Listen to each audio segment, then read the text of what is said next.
Hello, hello check, hello, হাইটা মারে। যাই হোক দরদিরা,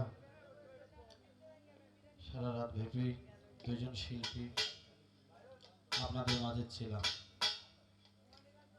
কথায় চন্দ্র তারে আরে উঠলে ঠিক হতে পারে, আমরা ভুলে উঠতে না, নিজ গুণে ক্ষমা করবেন। এখন এমন একটা পরিস্থিতি, এমন একটা লগ্ন, এই লগ্নে মনটা ভরে গেল সেই আমার ভক্তের গান শুনে। কারণ বিজয় বলেছে, তোর গান তুই গিয়ে আগে শুনিস, তোর গান যদি তোর মন মতন হয় জোড়াবে আশিকে পড়া। বসেছিলাম, অত্যন্ত ভালো লাগলো যেভাবে যে কয়টা প্রশ্ন আমি করেছিলাম, এটা আমি এই শিল্পীকে মৌসুমী সরকারকে আমি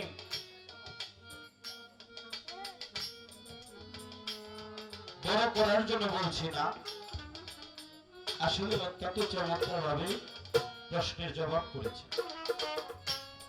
সচরাচর এরকম জবাব মিলে না, অত্যন্ত চমৎকার ভাবে জবাব করেছে। আমারও ভালো লাগলো, কেন আমি ঠিক জায়গা মতো প্রশ্নটা করতে পেরেছি। দামি কথা কখনো অদামি মানুষের কাছে বলা নিষেধ, সে বুঝবে না। যাক, আমার কাছে অনেকগুলো প্রশ্ন রেখে গেল। আমরা দলের হাতে হাত রেখে পায়ে ধরে হওয়ার পরে একটা কালেমা পড়ি, 5টা কালেমাই বলি, কিন্তু সর্বশ্রেষ্ঠ কালেমা হলো কালেমাতে লা ইলাহা ইল্লাল্লাহ মুহাম্মাদুর রাসূলুল্লাহ। সকলে বলি সাল্লাল্লাহু আলাইহি। সে নবীর নামে, নবীর উপরে কালেমা পাঠ করে আমরা বায়াতে রাসূল গ্রহণ করি। কিন্তু আমার সেই দয়াল নবী কোন কালেমায় বায়াত হয়েছে? অত্যন্ত গুরুত্বপূর্ণ এবং চমৎকার প্রশ্ন। এই প্রশ্ন শুনছেন কখনো? হ্যাঁ, অত্যন্ত একটা আনকমন প্রশ্ন। সে কিন্তু প্রশ্ন বানায় করে না, এটা কোরআনের কথা। দ্বিতীয়ত প্রশ্ন হইল, আপনি বলবেন আল কোরআনের 14টা সেজদা আছে,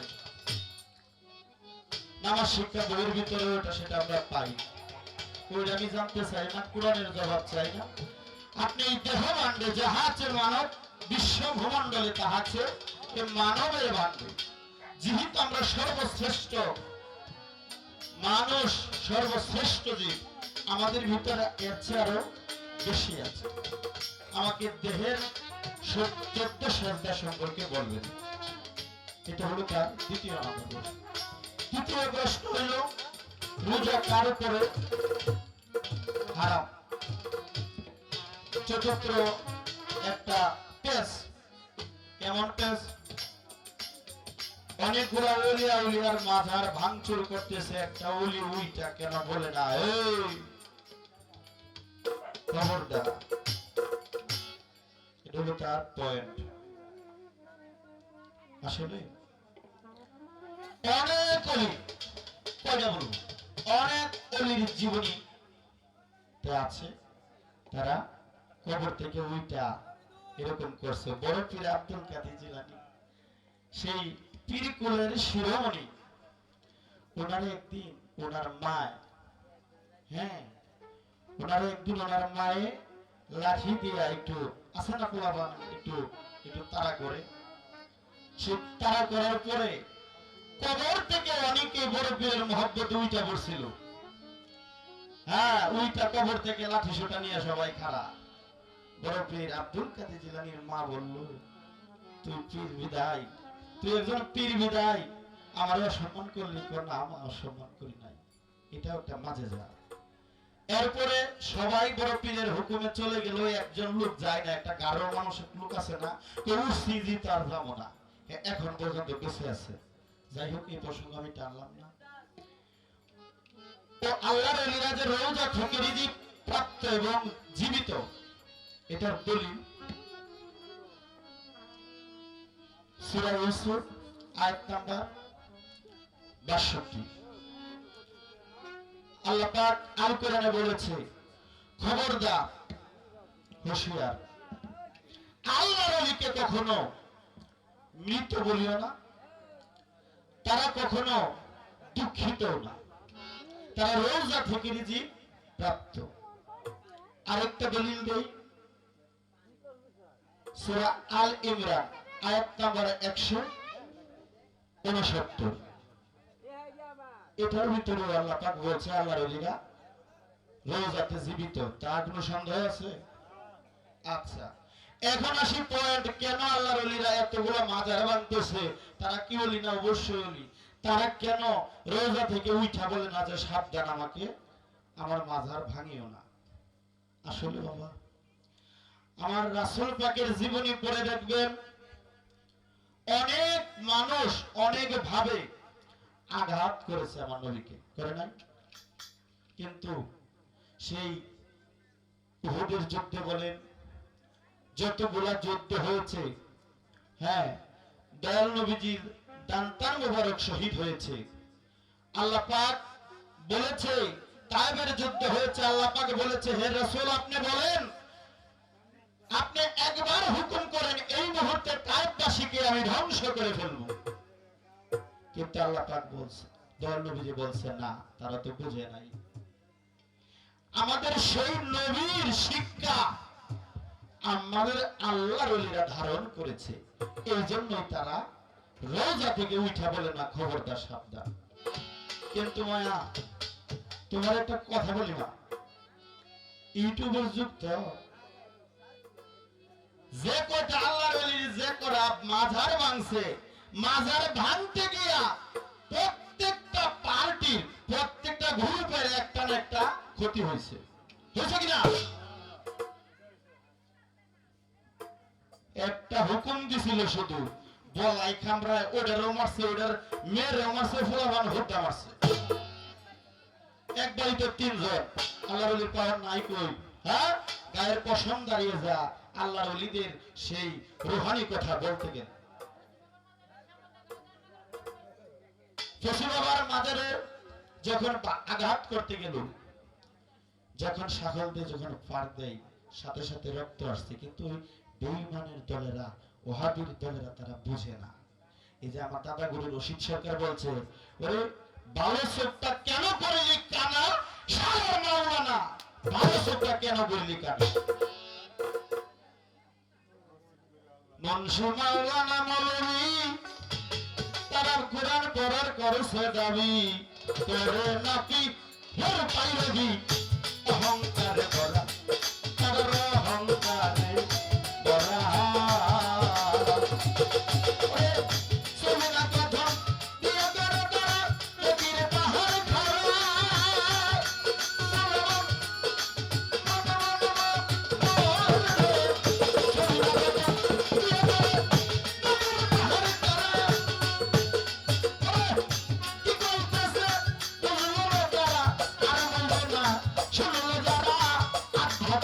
সারা কোরআন আধ্যাত্মিক সারা এই কোরআন কেউ পড়িয়া জ্ঞানী হইছে কেউ পড়িয়া জ্ঞানী হইছে কেউ শিখেছে ভিক্ষা করা আধ্যাত্মিক সারা কোরআন আধ্যাত্মিক সারা এই কোরআন পড়িয়া বিজ্ঞানী হইছে আর আমরা বর্তমানে বাংলাদেশে শিখছে কি মাতা পিতা আল্লাহ সুখে রাইখো কবরে নূরের টুপি মাথায় দিয়া উঠাইব কাল হাসরে আল্লাহুম্মা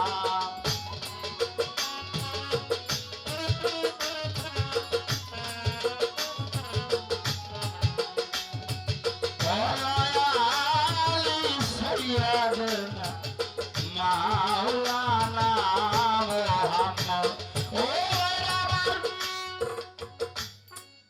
একজন ব্যক্তি ব্যবসা নারী ব্যবসাবিধি করে সারাদিন 1500 টাকা ইনকাম করেছে মনে মনে ভাবে কিভাবে যেহেতু বলতেছে 10 টাকা দিলে নূরের টুপি মাথায় নিয়ে কাল কিয়ামতের মাঠে উঠাইব ও আমার সেই নূরের টুপির আশায় এই বেশ্যানারী মনে করিল মাওলা গো তুমি তো জানো আমি পাপী আমি সারাদিনে বেশ্যাবৃত্তি করে 1500 টাকা ইনকাম করেছি 10টা টাকা তোমার নামে দিয়া গেলাম তুমি কাল কিয়ামতের মাঠে আমার নূরের টুপি মাথায় দিয়া উঠাইও নূরের টুপি মাথায় দিব গুয়াদে দিব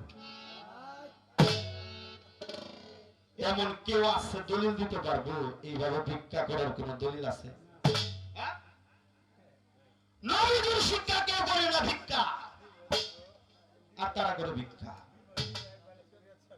যাই হোক হ্যাঁ আমার মাই কইছে শরীয়ত সরকার আহা মাগো কিফরার মতন 1000 বছর বাচ্চা না থেকে হাতির মতন একদিন বেঁচে থেকে মরে যাওয়া ভালো হ্যাঁ আমার এই যে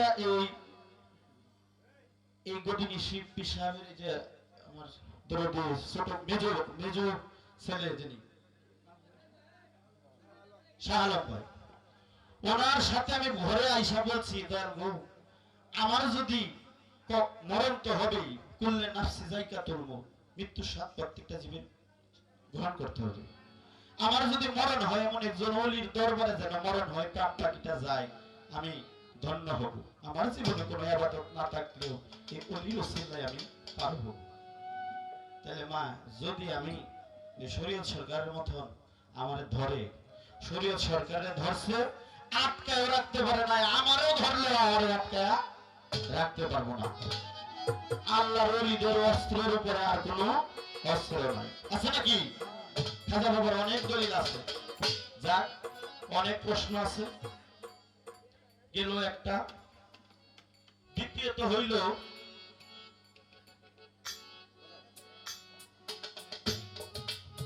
দ্বিতীয় প্রশ্ন হইল তার দয়াল আপনি বলবেন কোন কালেমায় নবী মুরিদ হইল আহাদ কালেমায় নবী মুরিদ হইল লা ইলাহা ইল্লাল্লাহ ইন্নী আনা রাসূলুল্লাহ এই কালেমায় আমার দয়াল নবীজি মুরিদ হয়েছে দ্বিতীয় প্রশ্নটা আর মানব দেহের 14টা সেজদা কোথায় আছে মাঝে মাঝে তুমি হিসাব করে নাও কোনো কিছু কম দেব না কারণ দয়াল যদি দেওয়ায় তাহলে কম দেওয়ার ভাব আসেনি এই দরবার থেকে কেউ খালি হাতে যায় নাই, তুমিও যাইবা না। মানব দেহে 14টা সেজদা, কপালে একটা, দুই কাঁধে দুইটা, ঠোঁটে একটা, দুই চোখে দুইটা, দুই পায়ে বৃদ্ধাঙ্গুলে দুইটা, দুই হাতে দুইটা, দিদল পদে দুইটা, বর্জকে একটা। এই হলো মানব দেহের সেজদা। আর আছে নাকি এই রোজা হারাম কার উপরে নাকি? রোজা হারাম হইলে আমার মাই চাইতেছে যে আমারে এবারে সুযোগ সরকারের মতো দৌড়াই নিব, এটা হচ্ছে তার কায়দা। মা যদি আমার ওই দিকে নিবার চাও, আমি আমার খুব পাকা ফেলিয়া এবারে যাওয়ার লোক আমি না, তবু দিতেছি। রোজা হারাম হল শিশু বাচ্চার উপরে, মধ্যম পাগল যারা তাদের উপরে রোজা হারাম। আর হারাম হইল যারা এই খান নাচ গুরু দরবারে গিয়ে আত্মাশা বাবার দরবারে গিয়ে যারা নিজেকে বিলীন করে দিয়েছে, খান্নাসটাকে মৃত করেছে, তাদের উপর রোজা হারাম। তার রোজা কি? সে তো মাওলা পেয়েছে, তার আর রোজার দরকার কি?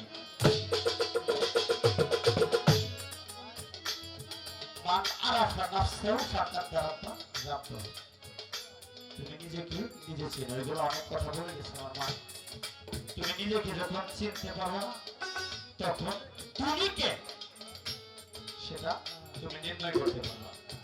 কালামা নিয়ে গান করছি, কালামা থেকে আরেকটি গান আমি করি। আসলে গান কিন্তু আজকে অনেক ভালো লাগতেছে। কি কর ভালো লাগতেছে না? হ্যাঁ, উদয় হইতেছে মন থেকে কথা। কথা বলা সবসময় আসে না, কথা বলাই বিদায় বলি। মনে হইতেছে আরো কয়েকটা রাইতের দরকার। সালাম আলাইকুম। হ্যাঁ,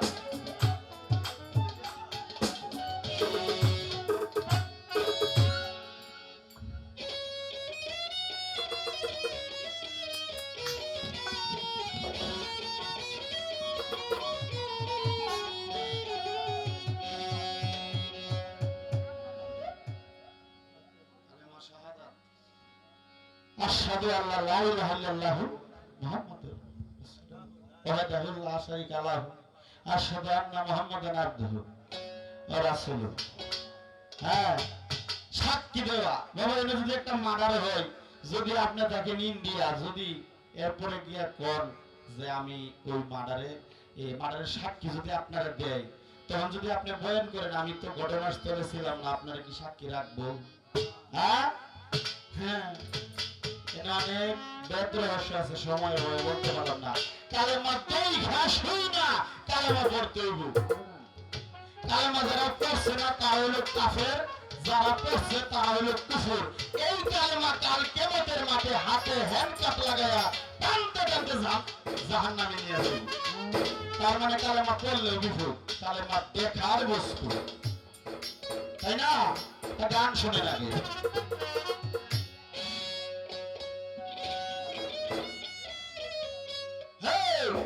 নাচিনিয়া পড়লে কালেমা, নাচিনিয়া পড়লে কালেমা বিকাই যাবে আকাল। কালেমা চেনে কালেমা করো ওরে আমার মন, কালেমা চেনে কালেমা করো ওরে আমার মন। ওরে নাচিনিয়া পড়লে কালেমা, ভালো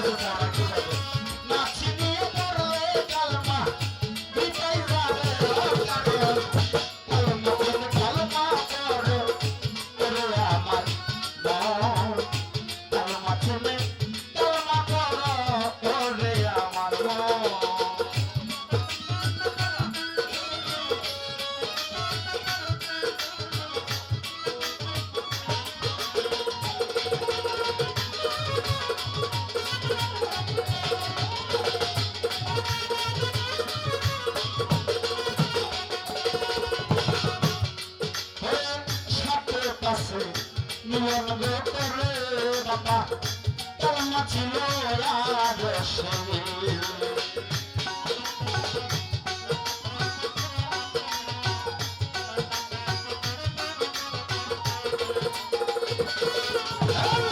সাথে পাশে মিলন গোপরে বাবা, কালেমা ছিল আসে গো 40 কাণ্ড কইরা শেষে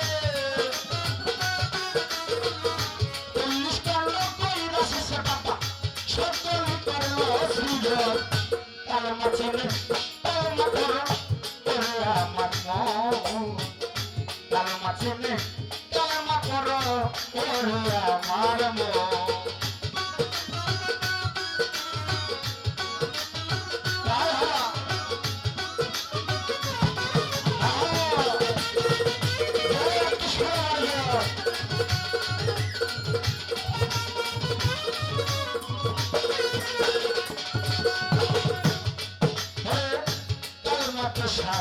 যতনি লাগে কালমাই যত যতের মালা গো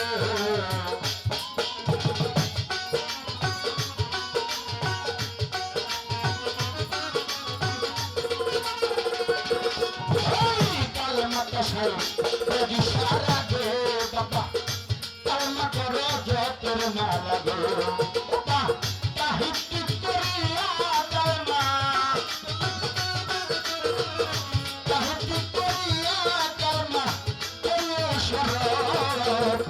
কালমা চিনে কালমা করো ওরে আমার মন কালমা চিনে কালমা করো ওরে আমার মন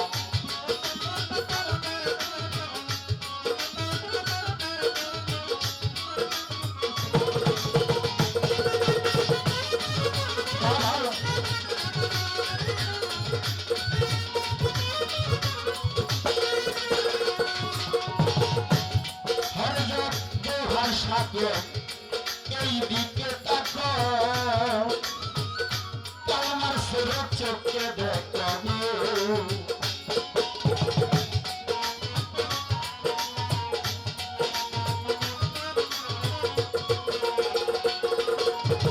চলো বাবা এই দিক দুবার কথা কেউ বলেন এই দিক এই দিক এই দিক এই দিক হলো নিজের দিক কি বলছে এই দিকে থাকো কালেমা একটা কালেমা তোমার মুর্শিদ যারে যারে গুরু যার যার কাছে কালেমাই কালেমা এইটা শুই না কালেমা করুন আর কোনো সমস্যা থাকে না তাই বলছে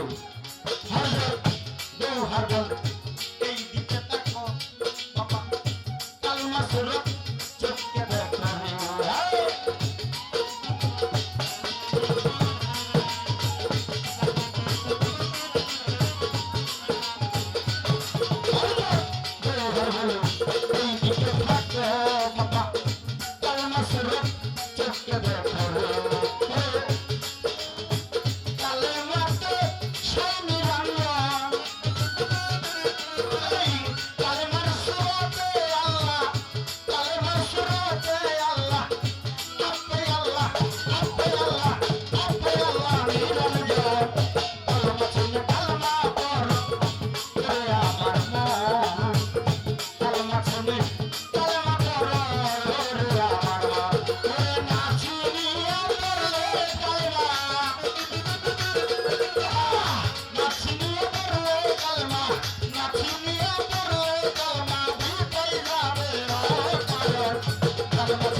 বিশ্বাস করতে হবে বিশ্বাসে ভক্তি একাধারে তিনি যাহার মাঝে আছে রে মনে ভজ চিরদিন সে চন্ডাল কীট না হোক বা মমিন পরে থাকে তার চরণে আসে এই সালাকি বজ্র দিতে প্রেম হবে না ওরে কেমন বজ তার জিদ্দাকে অন্তরের বেশে বুঝবে কি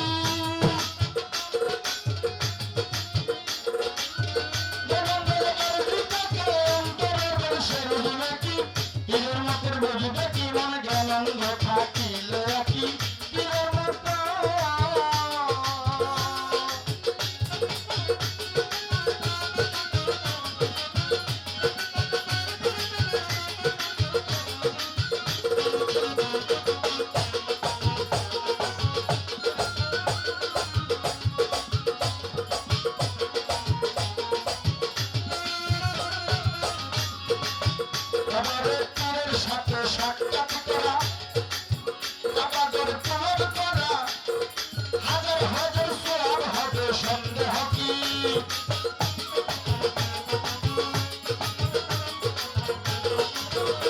এই পীরের সাথে সাক্ষাৎ করা আমাদের তোমার করা হাজার হাজার সওয়াব হবে সন্দেহ কি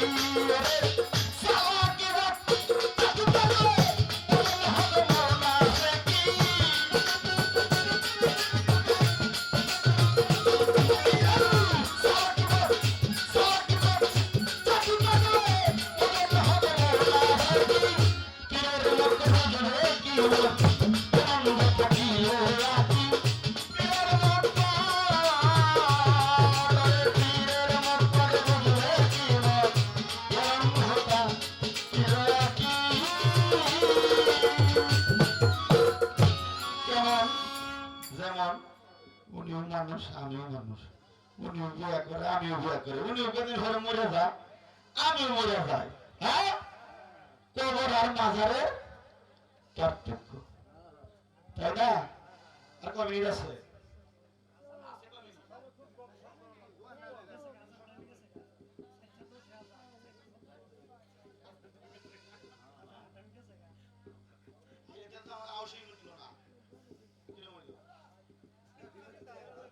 আমার দয়াল রোজে ভালোবাসার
নগরবাসীরা নাম কাটিতে হইলে দিশেহারা তোমার ভালো মতো দুটাই সমান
সরকার সেই